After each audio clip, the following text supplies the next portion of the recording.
This is the elevator at the Eberly building at Penn State Fayette in Lemont, Pennsylvania.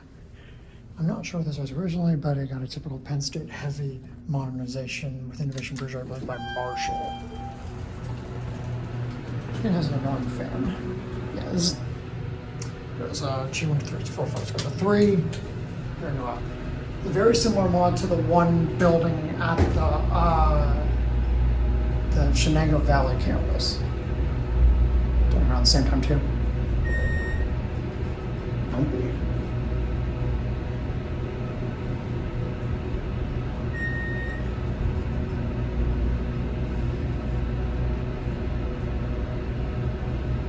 Here at 3.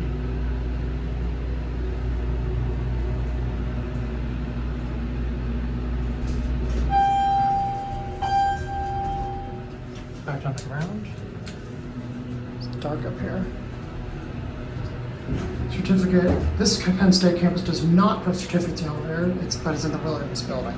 It's a basic stainless steel cab. This is a very heavy modernization.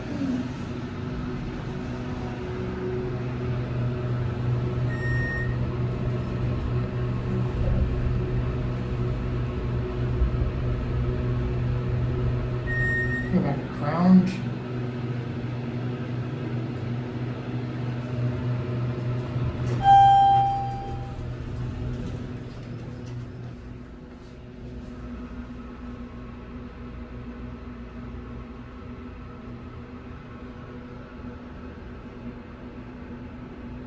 Takes a bit to close. There goes not going to do that.